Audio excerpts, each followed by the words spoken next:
Good morning students. आज हम लोग टॉपिक पढ़ेंगे इलेक्ट्रिकल सर्किट, या कुछ लोग इसको डिनोट करते हैं सिंपल सर्किट, किरचॉफ लॉ। तो इसके अंदर पहले हम लोग पढ़ेंगे सेल। कौन सा cell? Electrical cell. Electrical cell, ये इलेक्ट्रिकल सेल कौन सी बला है? गौर से सुनिएगा। इलेक्ट्रिकल सेल होता है, जैसे कि कुछ बुकों में लिखा होगा कि केमिकल एनर्जी को, कुछ बुकों में लिखा होता है कि केमिकल एनर्जी को, ऐसे लिखा होगा केमिकल एनर्जी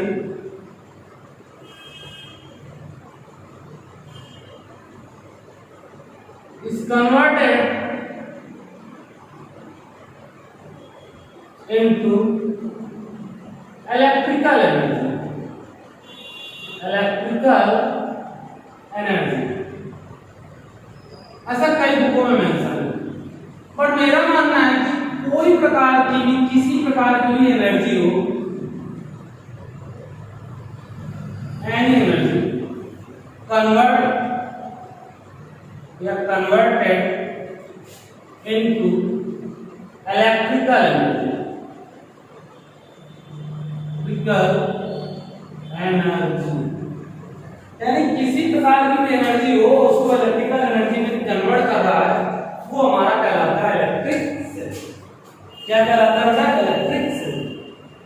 यानी किसी प्रकार की भी एनर्जी हो, उसको हम कन्वर्ट कर रहे हैं इसमें इलेक्ट्रिकल एनर्जी में, तो वो हमारी जो एनर्जी होती है, वो हमारा जो सेल होता है, वो इलेक्ट्रिकल सेल। अब these are different of kinds of, मतलब कई प्रकार के सेल होते हैं, डिफरेंट टाइप से होते हैं, हमारे कई सेल होते हैं, और ये जैसे उधर लिखा ना काइंड्स ऑफ डिफरेंट टाइप्स। तो डिफरेंट टाइप्स के होते हैं, ये सेल कई प्रकार के होते हैं। जैसे कि अब एक सेल मान लेते हैं आपका, कह दिया जाए इलेक्ट्रिकल केमिकल सेल। क्या? इलेक्ट्रिकल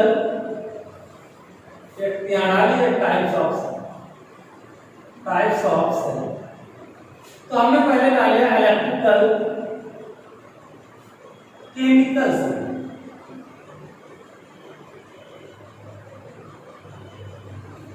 दूसरा हमने डाल दिया आपका फोटो सेल, और तीसरा हमारा आ गया सोलर सेल।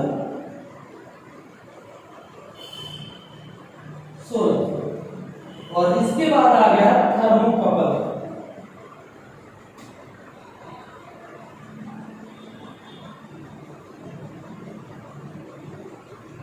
ये हमारे सेल है।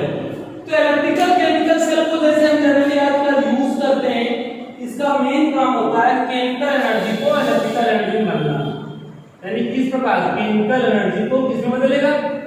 केमिकल एनर्जी इज कन्वर्टेड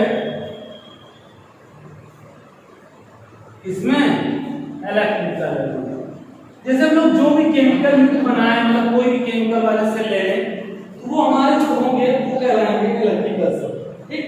अब आता है फोटो सेल। फोटो सेल क्या होता है बेटा? लाइट एनर्जी को, किस एनर्जी को?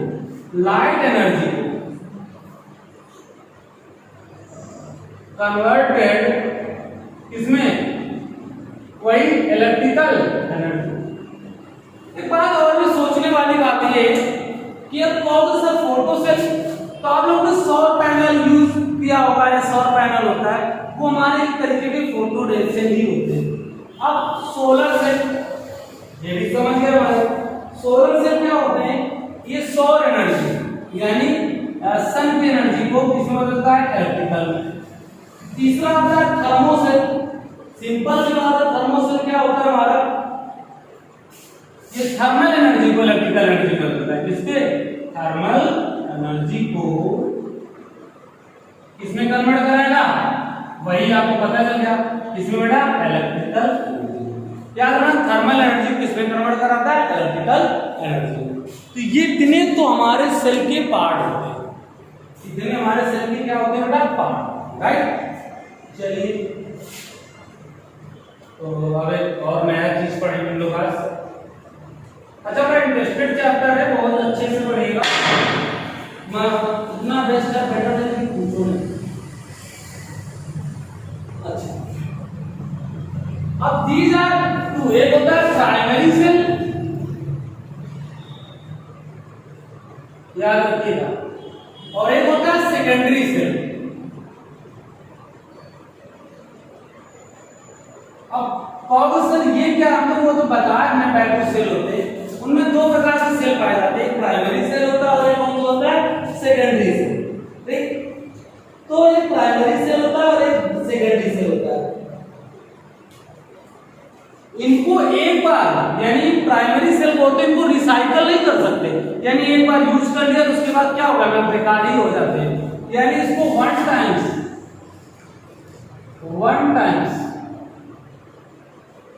यानी इसको recycle, not use of recycle, not use in इसका रिसाइकल, इसको हम रिसाइकल नहीं कर सकते।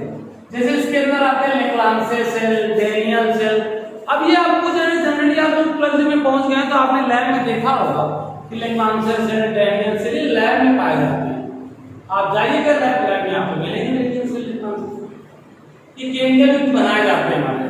अच्छा, दूसरा जो सेकेंडरी सेल होता है, तो जो सेकेंडरी सेल है इसका हम रिसाइकल कर सकते हैं, यानी हम इसको दोबारा यूज कर सकते हैं। सेकेंडरी सेल को हम क्या कर सकते हैं, दोबारा यानी 2 बार 3 बार इसको हम रिसाइकल कर सकते हैं, है ना, इसका हम दोबारा यूज कर सकते हैं। एक क्वेश्चन यहाँ से क्लियर होता है, ये इरिवर्सिबल होता है या रिवर्सिबल होता है। रिवर्सिबल को समझ गए हो कि आप रिपीट कर सकते हैं, और इरिवर्स जिसको रिपीट नहीं होता, याद रखना इसका रिसाइकल कर सकते हैं और इसको रिसाइकल नहीं कर सकते, इसको वन टाइम यूज कर सकते हैं, इसको ऑल टाइम्स यूज करते रहेंगे। अब तुम कहोगे सर इसके अंदर कौन सा आता है हमारा सेल का जगह, तो लीड ए कॉमन टेंशन, लीड ए कॉमन टेंशन, ये भी आपको लैब में ही मिलेगा। ये जनरली जो सेल होते हैं वो आपको लैब में ही मिलेंगे। ओके, अच्छा अब हम लोग एक बात पढ़ेंगे, अच्छा प्यारा सा कॉन्सेप्ट है ईएमएफ। क्या पढ़ेंगे, ईएमएफ, इलेक्ट्रोमोटिव फोर्स। क्या होता है फुल इलेक्ट्रोमोटिव फोर्स। अब तुम कहोगे ये सर भला क्या है इलेक्ट्रोमोटिव फोर्स, तो ये बेटा E बराबर होता है W/Q, है ना।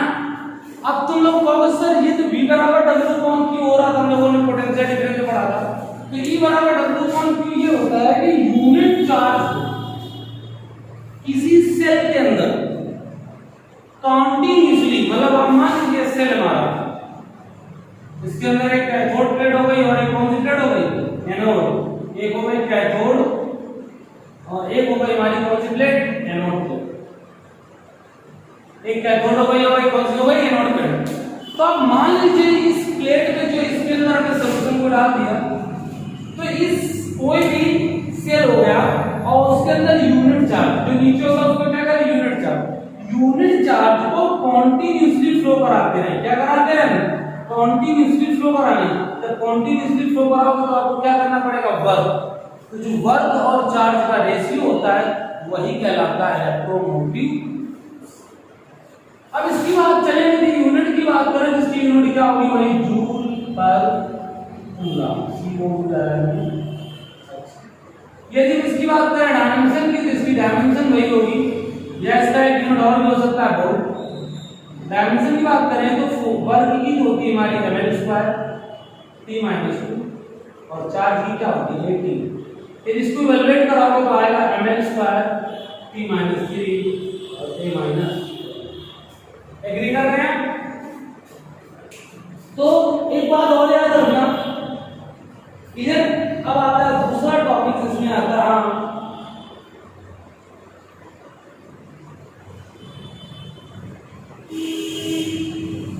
ये आता है कि डिपेंड किसमें करता है। तो इलेक्ट्रोमोटिव फोर्स ओनली डिपेंड करता है, only depend electrode metals, electrode metal किसमें डिपेंड करता है, only for your electrode metal, यानी जो इलेक्ट्रोड की मेटल्स होती है उस पर डिपेंड करता है और बाकी किसी चीज में डिपेंड, राइट। तो गौर से समझिएगा बेटा आप लोग। तो हम लोग नेक्स्ट टॉपिक से आते हैं टर्मिनल पोटेंशियल डिफरेंस। इसमें आता है terminal potential difference. Terminal potential difference.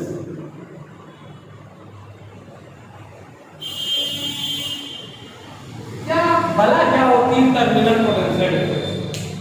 तो टर्मिनल पोटेंशियल डिफरेंस भला क्या होती है? तो आपने एक वर्ड सुना होगा किसी जमाने में कि टर्मिनल मीन्स होता है जंक्शन, कई सारे जहां से आ रहे हैं। तो मान लीजिए हमारे एक सर्किट है ये सर्किट आ गया हमारा, ये हो गया हमारा बैटरी। तो इस पे W1 वर्क हो रहा है, इसमें W2 वर्क होगा, इसमें W3 होगा। तीन सर्किट थे हमारे, एक R1 का था, एक R2 का था और एक R3 का था।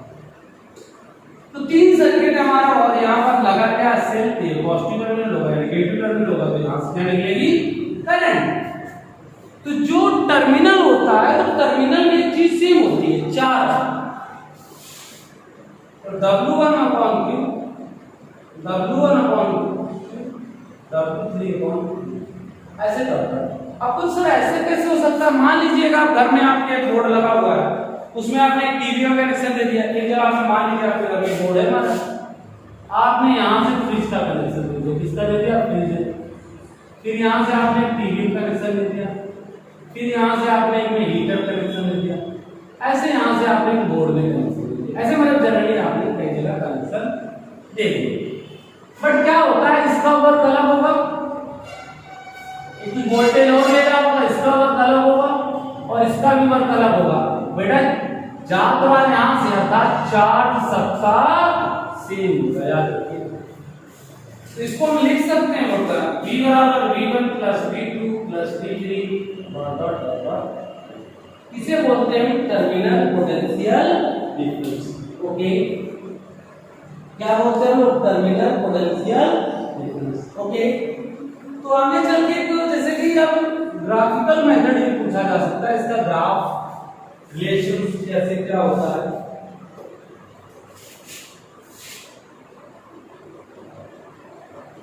यहाँ I मान लीजिए, यहाँ पर V मान लीजिए, यहाँ पर I मान लीजिए और वहां पर क्या मान लीजिए V। और स्लोप में स्मॉल r लीजिए। अरे भला क्या है स्मॉल r को बोलते हैं इंटरनल रेजिस्टेंस। क्या बोलते हैं स्मॉल r को? Internal resistance. पता क्या बोलते हैं? Internal resistance. Internal resistance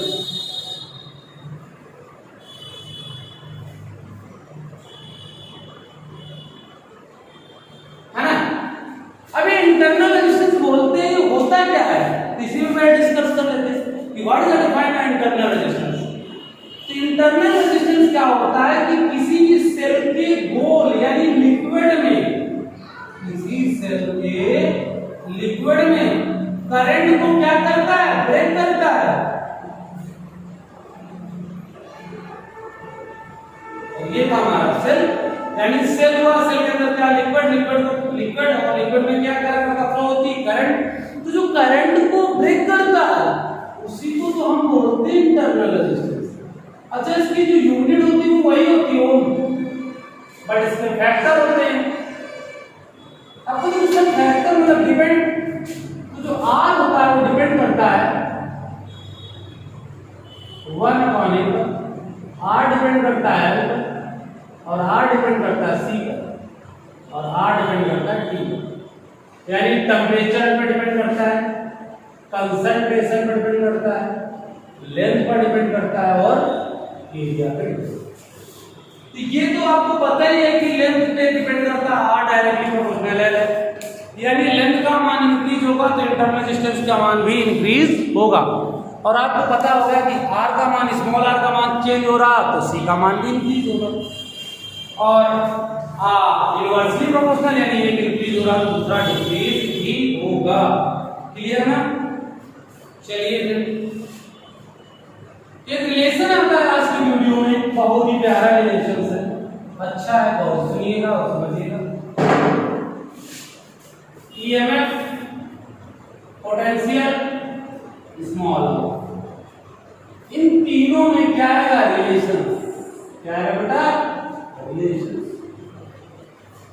electromotive force, potential difference and internal resistance. तो आप प्यारा सा डायग्राम बनाइए ऐसे ही, यहां से आप ऐसे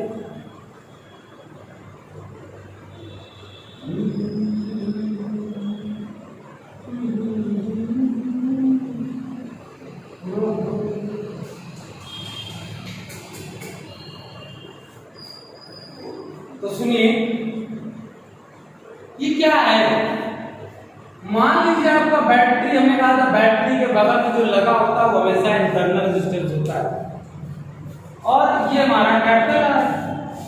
तो कोई भी सर्किट है उसमें क्या होता है, कुछ वर्क इंटरनल पार्ट करता है, कुछ एक्सटर्नल होता है, कुछ टोटल वर्क होता है। मान लीजिए आप एक मोटी सी लैंग्वेज सर्किट मुझे अपने को खुद ले लेना, तो कुछ बॉडी के आप इंटरनल पार्ट वर्क करते हैं और कुछ एक्सटर्नल, जैसे हम लोग हैं ये हमारे हाथ देख रहे हो ना, तेरा क्या होगा खा लिया है ना, वो जैसे सोले फिल्म में अपने तेरा क्या होगा खा लिया, गब्बर में कुछ हुआ। तो ये जो हम बोल रहे हैं या हाथ ऐसे रोटेट कर रहे हैं, कुछ लोग होते वाला वाला वाला तो वही गांठ वगैरह, तो ये जो वर्क करते हैं ये हमारा एक्सटर्नल होता है। बड़ा लोग सांस ले रहे हैं, अंदर के पार्ट, फेफड़े, किडनी वगैरह वगैरह, ये हमारे इंटरनल पार्ट। अच्छा टोटल दोनों को जोड़ दो बॉस। तो हम लोग दो चीजें पढ़ते हैं, तो हम लोगों ने अभी थोड़ी देर पहले ही पढ़ा कि बराबर होता है W अपॉन, तो W बराबर हो जाएगा E क्रॉस और Q बराबर बेटा क्या होता है IT, तो W बराबर हो जाएगा IT EIT। ये तो आ गया हमारा टोटल, तो इसके ऐसे कर रहा। अब आता है हम लोगों ने एक्सटर्नल की बात करें तो हम लोगों ने EXT बराबर, यार बच्चा को पता, बच्चों को पता है V क्रॉस क्या होता है, Q बराबर क्या होता है IT और V बराबर क्या होता है बेटा IR। तो क्या हो जाएगा IR into IT, तो क्या हो जाएगा I स्क्वायर RT, हो जाएगा WEXT। इसे इक्वेशन सेकंड और इसे फर्स्ट। बॉस हमने कहा था इंटरनल में कुछ होता है, तो मान लीजिए इंटरनल में आप WIND इंटरनल, तो एक्सटर्नल में कैपिटल आर, इंटरनल में small R, I square RT। समझ गए? तो टोटल वर्क बराबर क्या होगा W एक्सटर्नल प्लस इंटरनल, तो टोटल वर्क क्या था बेटा IT, यहाँ क्या होगा I स्क्वायर RT, यहाँ क्या होगा I square small r।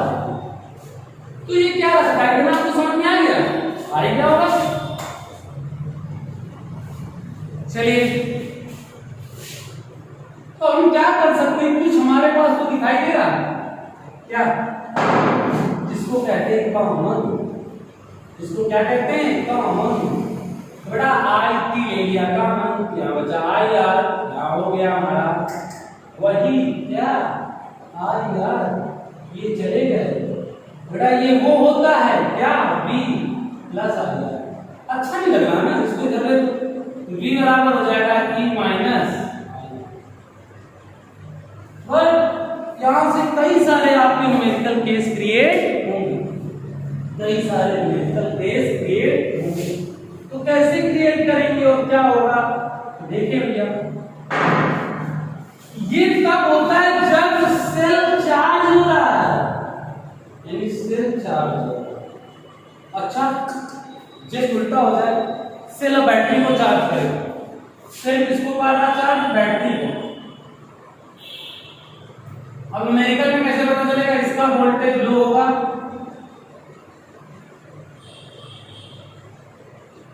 Sorry high, इसका वोल्टेज कैसा होगा हाई हो, और इसका वोल्टेज लो। जो फार्मूला हो जाएगा वो ये हो जाएगा V प्लस IR। कितना प्यारा, इमेजिन करिए दोनों प्रकार के रेजिस्टेंस दिए हो, तो I बराबर क्या होता था E/R, तो हो जाएगा E/कैपिटल R प्लस स्मॉल r। कोई प्रॉब्लम अच्छा एक बात और याद रखिए, याद रख लो, उससे अच्छी बात कर लो। तो स्मॉल आर बराबर एक और भी होता है capital R A upon B minus 1। Okay, पता ही है स्मॉल आर को क्या कहते हैं, इंटरनल रेजिस्टेंस, कैपिटल आर को क्या कहते हैं, एक्सटर्नल रेजिस्टेंस, और ई हो गया इलेक्ट्रोमोटिव फोर्स, और वी हो गया हमारा पोटेंशियल डिफरेंस। ओके, है वेरी गुड, ऑसम। अच्छा एक बात याद रखिएगा कि मान लीजिए दो से दो कोई टू से है, एडिंग सीरीज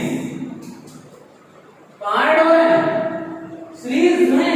कहाँ पर ऐड हो, तो सीरीज में। तो ये में बराबर हो जाएगा E1 प्लस E2 और स्मॉल r बराबर हो जाएगा R1 प्लस R2।